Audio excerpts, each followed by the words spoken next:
ผมมีเยอะแล้วไปเอาไข่ไก่ไปผักมาจักอันนี้เอาไหมอาจารย์เอาไข่ไก่ไปผักน้ำนอกไปดิควันขั่วมันจะล้มจะแรงบาดนี่เอาเปิดคลิปเปิดภาพมากับพี่และพี่เนยเนาะอยู่กับกล้องไม้ของน้องหัวเป็นพี่เนยเนาะอยู่บ้านเก่งทองเด้อพี่น้องเด้อเนาะพร้อมทั้งอาจารย์ลาวเพิ่นพี่เนยเนาะสบายดีสบายดีจ้าหัวมียังประหารจอกประหารใจอยู่ดีอาจารย์ว้าวเรื่องนี้เอาแล้วจะมาประหารใจบัดใส่คอนเทนต์คอนเทนต์หาร้านประหารใจโอ้ยเนาะพอดีแหละพี่หน่อยเนาะถ้ามาเบิ่งก็ได้เข้ามาครับพอดีพ่อทางอาจารย์ไปเลยพอดีทางอาจารย์เพิ่นมาแจ้งข่าวดีทางน้องหัวเพิ่นพี่หน่อยเนาะก็เลยเข้ามาเล่นมาแอนทั้งน้องเพิ่นเนาะจนได้ว่าไปไกลไล่ลืมห่างบ่เวียนมาเล่นแอนน้ำแม่นมเพิ่นพี่หน่อยเนาะมาฮอดแล้วก็ใส่ลงผู้อยู่ถึงเมื่อยรถพี่หน่อยเนาะตอนนั้นป้าลุงก็ว่าหากินแต่ข้าวไล่อีกแล้วพี่หน่อยเนาะหากินต้มไก่ลุงเฮือมาเมื่อกี้นี้พี่หน่อยเนาะแม่หากินเต็มโอ้แตงยังร้ายบ่ล่ะยังอยู่เนาะแขกไปไกลมาพอได้กินอยู่เนาะตายอยู่ได้เมื่อกี้นี่เขาก็ไปกินมาเลยเมื่อวานนี้เขาก็ปิดหมดมื้อพี่น้องมาแล้วก็เก็บให้พอเนี่ยให้บ่จันไปกินอยู่เฮือนพอได้อยู่ได้กินพี่หน่อยเนาะอ้าวได้จะว่าหาร้านประหารใจมีสมทบมาอีกบ่อันนั้นเนาะมีผู้ใหญ่ฝากเงินมาให้น้องเพิ่นแต่ว่าเพิ่นบอกว่าสมทบดอกก็คือแบบทำเขาก็ต้องเก็บเมียนน่ะเฮ็ดทุนให้นี่แหละอันค่าให้น้องเพิ่นนี่แหละเพราะว่าอนาคตไปข้างหน้าจังสิก่อตั้งห้านคงห้านค้าให้น้องเพิ่นอยู่เป็นทานเก่าทานเดิมมาแล้วที่เคยส่งเงินมาตอนเรื่องไม่10ล้านบ่แม่นเรื่องไม่10ล้านตอนนั้นเรื่องไม่10ล้านตะกี้เพิ่นก็บ่ได้เน้นว่าต้องเอาไปซื้อไม่ซื้อต่อนะเพราะว่าถ้ากูเฮือนสิบ่แม่นถ้าเวลาเจ็บเป็นเอ็นอุ่นมาก็ใส่เงินจำนวนนั้นก็ได้เพิ่นว่าเพิ่นบ่ได้ว่าบังคับว่าเฮ็ดห้านค้าเลยหั่นนะแต่เฮาก็อยากให้เพิ่นได้ห้านค้าเนาะก็เก็บออมรอมริดเอาเนาะเก็บออมไว้แหละเฮาก็มีหยังเฮาก็ซื้อนี่แหละนี่แหละต้องได้ไม้มาแล้วเนาะโดยตอนนี้ได้สละขาดเหลือเท่าไหร่โอ้ยังจะถามสิบ่ถือก็ต้องถามว่าอันเหลือเท่าไหร่เนาะแม่นเพราะว่าเงินที่เพิ่นให้มาก็ให้น้องไปใช้ในชีวิตประจำวันเพิ่นเนาะเป็นน้องเพิ่นก็เงินอยู่อยากได้น้องบ่ได้จับเงินอยู่แม่ไปใส่ในโคเฮือนเนาะอยากได้หยังก็ทอดเอาน้องๆเพิ่นก็คิดว่าจะได้หันค่าพี่เลยเนาะมื้อนี้แล้วก็ไปหาพ่อมาเลยเป็นได้ล่ะไปหาพ่อเพราะว่าเพิ่นโทรมาเมื่อวานนี้เพิ่นว่าบ่สบายตัวที่เพิ่นนั้นบ่สบายตอนนั้นมันว่าทายอันออกเลือดทันเศร้าแล้วแต่ว่าคันในหัวอีกออกตุ่มต้องแบบว่ามันนั่นน่ะเป็นแบบพวกขี้ฮิตขี้หยังนั่นแหละอยู่ในเรือนจำเลยคนหลายจังซั่นได้พี่น้อยเนาะเฮาถึงเฮาสิสะอาดคนอื่นก็บ่สะอาดมันก็โรคผิวหนังมันติดได้อยู่แล้วเนาะบ่ทั้งร้อยเลยเนาะคันซื้อยาทาให้แล้วซื้อยากินให้เพิ่นซื้อยากินเข้าไปเพิ่นแล้วเนาะโอ้ทางตู้แม่พยายามเพิ่นบ่ไปนำกันไปนำกันมื้อนี้ขี่รถจักรนี่บ่ไปโอ้ขี่ไปเองเลยรอบนี้เนาะแต่ละเธอก็ไปแต่ละเธอขี่รถเจ้าของไปเนาะ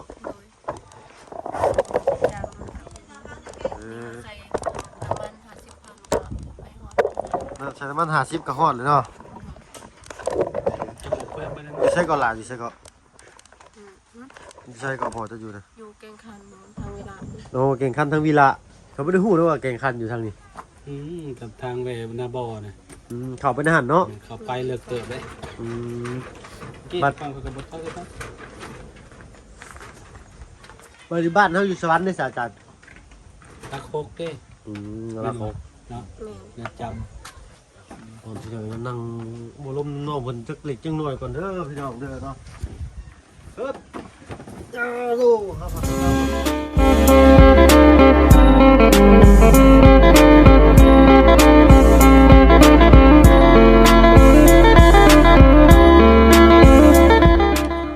สบายดีเด้อพี่น้องเด้อเนาะใจดีจะเก็บเบิร์ดทุกท่านเข้ามาผสมช่องยูทูบบอกเวลาที่เก้านักทางเงินบ่โหแล้วใช่ๆโอ้ไปกี่พันมันจ้อยดิแบงค์10,000ก็มีจะใช้สักกะเพราแบก2,000อยู่เลยขาดต้นนี้เรียบร้อยได้จานข่อยนะแค่คือกันแล้วก็คือกันบ่าแวดเบิดเลยแวดเบิดคือเรียบร้อยแล้วเก็บเบี้ยบ่ได้ นักอันนี้ก็พอแห้งไปหน่อยเนาะบ่ได้ว่าได้นักกระดักกระโดด รถนี้ซื้อใหม่บอกแล้วเพิ่น โอ้รถเพิ่นยืมรถเพิ่นมาขี่บ่มีเงินซื้อใหม่รถเจ้าของจอดทิ้งไว้อยู่เรือน คิดว่าซื้อรถใหม่ อ๋อรถเพิ่นรถโมกูนี่ละ คิดว่าไฟขี่รถโดนแล้วอะไรเห็น รถบ่ได้เห็นกันเนาะน้องเนาะจะถึงมือจักเดือนแหละ หดเดือน ฮอดเดือนแหละ เนาะ หมอฮอดติ ฮอดได้ข่อยบ่ได้ข่อยเข้ามา ฮะ ข่อยบ่ได้ข่อยเข้ามาเด้ แม่นบ่มันขึ้นเฮือนเราขึ้นมาบ่ขึ้นเฮือนนั่นน้อง บ่คือให้น้องบุญออกมา เป็นยังบ่ฮอด เดี๋ เด้ ยว อ ได้ฮอดเดือนแหละเนาะ แม่น มื้อนั้นคือมื้อสุดท้ายเลยทั้งอ้ายก็ แม่นก่อนคือกันแล้วก็เมื่อขึ้นเฮือนน้องบุญแล้วก็บ่ได้เข้ามาครับ นี่ก็ยาวเลยติ หลายมื้อเติบอยู่7-8มื้อพุ่นแหละ พอบ่2อาทิตย์ มัน อันนี้เอา มาทางนี้ฝ่าแยงเชี่ยวขาวซื้อมาให้น้องแล้วเป็นสีชมหวานหวานเลย ที่ชมมันล่ะ เอ้าฮักนั่นน่ะไหนเด้อ บ่ได้ฮะ เราเป็นหมากของมันเนาะเป็นหมากของเพิ่นว่าซั่นซะโอ้ของเรามีลูกเล่นหลายดีแต่บ่อยนี่บ่ให้ว่าแล้วตั้งไว้หั่นลงผัดง่ายขึ้นเลยทาคุกคันนี้เด้ออาจารย์ก็ได้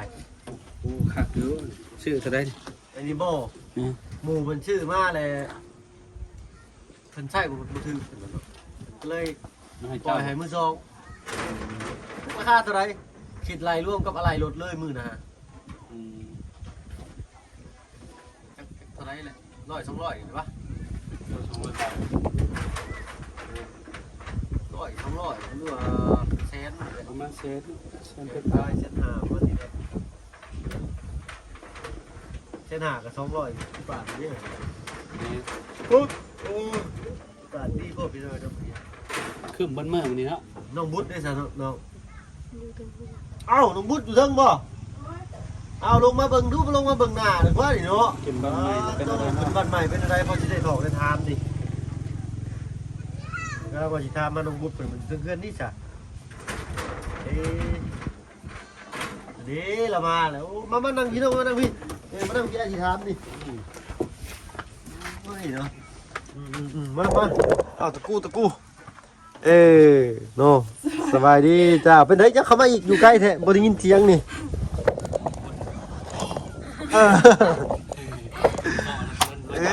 เราหยอกจะได้พี่น้องเด้อเนาะยังเข้ามาอีกยังก็เช็คอยู่ไหนแม่นบ่เกาะอยู่ไหนนี่มานี้เช็คอยู่ไหนนี่มาย้ำมานี้เป็นได้ทั้งตัวพ่อเพิ่นเป็นอะไรสบายดีอยู่บ่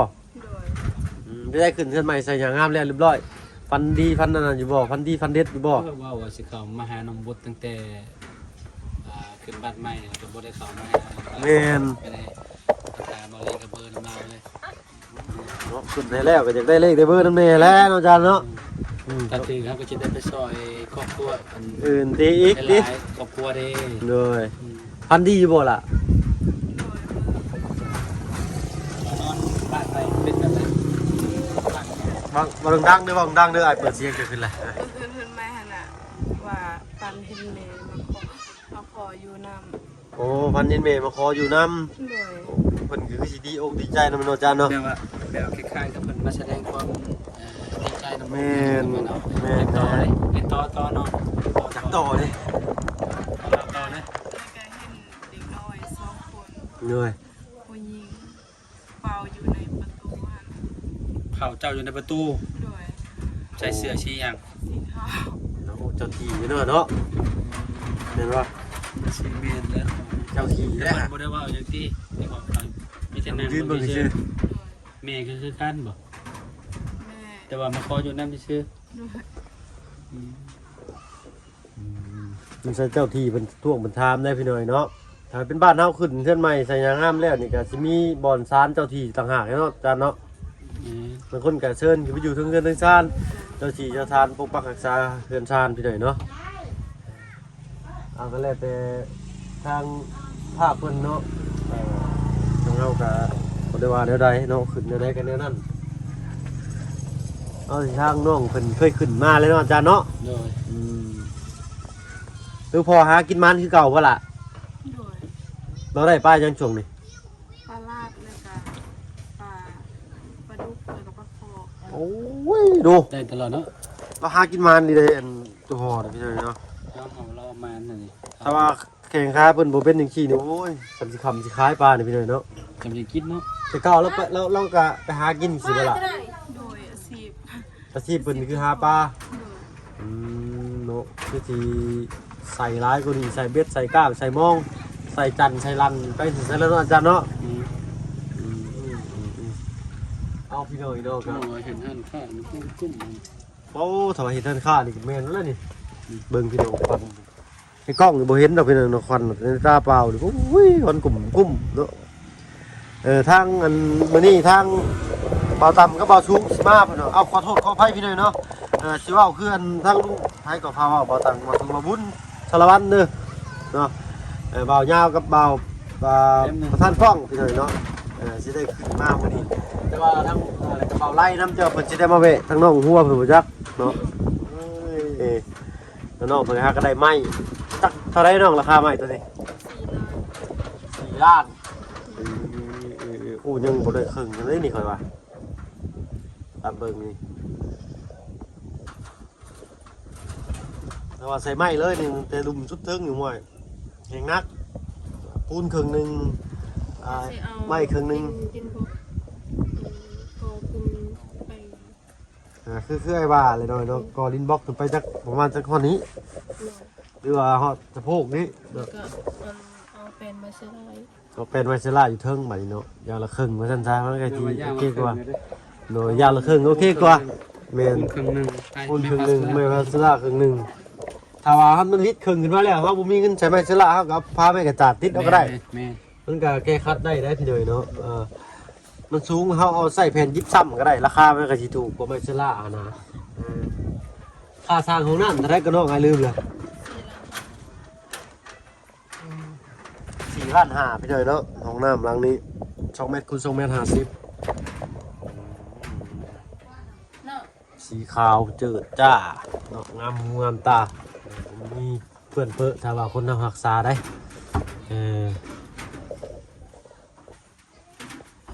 ยังมาอะไรบาดนี่โอ้คอยได้เลยมันยังได้บาดนี่เอายังได้มาสู่เดียวบาดนี่ผมมีเยอะแล้วไปเอาไข่ไก่ไปผักมาจักนี่เอาแม่อาจารย์เอาไข่ไก่ไปผักน้องๆเพิ่นนี่เลยเนาะเอาหัวกินอยู่บ่ได้อยู่บาดนี่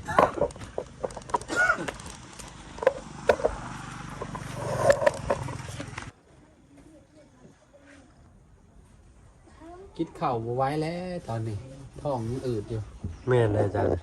เกลือมาจับหมักแตงบ่เกลือมาจับหมักแตงเอาแม่ลงบุญลงมือไหม บ่ไหว้แล้วบ่เพิ่งให้กิน เอา ข้าว ไว้แล้วพักยังไงเนี่ย พักกินเล็กคอยเซอร์ไพรส์น้อง น้องหัวละ เอาดีบ่สุภาพ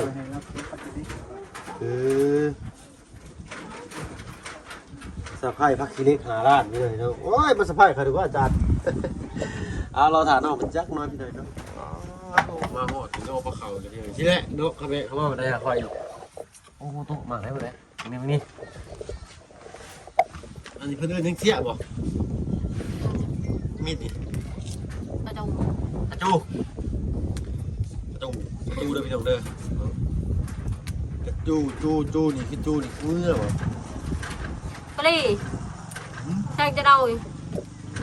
เด้อพาอยู่ทางเงินทางชาติต้นมาแม่น้องมึงกินข้าวนะเจ้าเด้อแตงกวากินแตงกวาดีๆพี่น้องเว้นบ่บอกเลยนะบ่ได้ใส่ปุ๋ยแล้วว่าลูกน้อง บ่ ธรรมชาติเลย โดน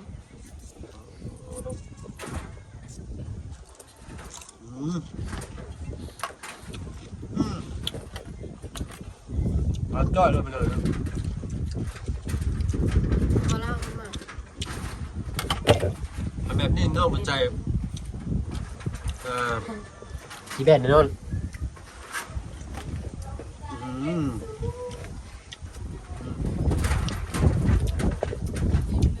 เอาจังเลย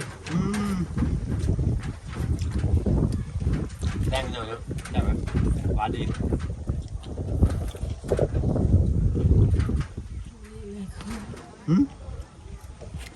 ไปล่ะ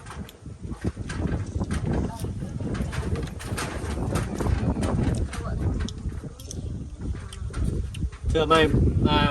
ม้อนใหม่ผ้าห่มใหม่ใช่หรือบอกเงินใหม่ใช่ของใหม่เนาะเป็นได้ค่ะคือบอก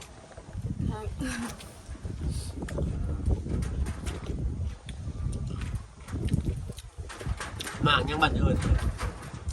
หมากกลมๆอ่ะ แหละ มังละมุดบอกมังละมุดคือกระบาหน่อยไม่มังละมุด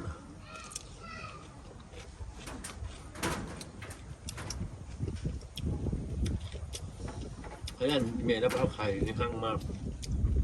เปิดไข่อยู่นั่นแหละพุ่นน่ะบ้าน มันบ่ได้ฟัก ไข่ไก่กระเจี๊ยบละ ไข่ไก่เวียดอันนั้น แคบได้พี่น้องไก่ดีเลย ก็เรา มาแม่จัดเรามาแม่น้องเป็นเครียดได้ฮะรับได้เจ้า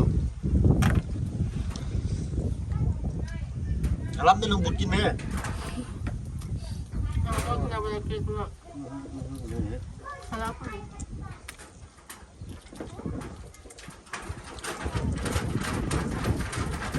อ้าวจะเป็นสีดูบ่ล่ะ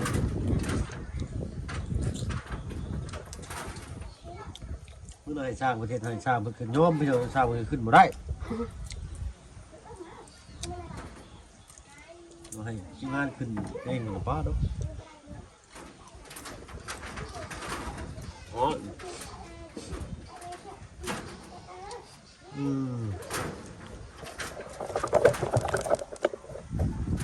กินง่ายเนาะดอกหัวเนาะมีอะไรกินนั่นๆไปเดินเนาะเพราะว่าไปแล้วพี่เดินเนาะทีมงานทั้งนั้นเริ่มมีมาม่านั่งสับแล้วจับ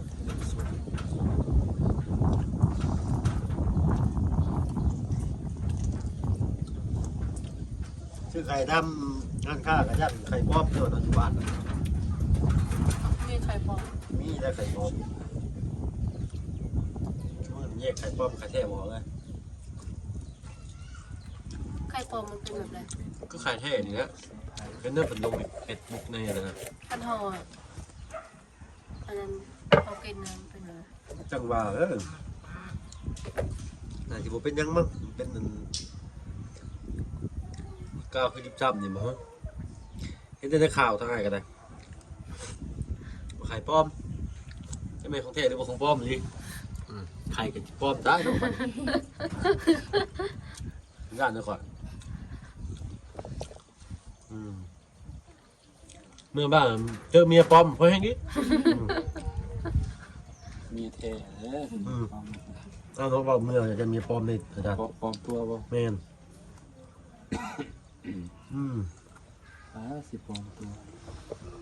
พ่อบอกได้เด้อ ของเราไม่กินหรอ เห็นไหมอาจารย์ไหม รับเลย รับไหนเห็นบอก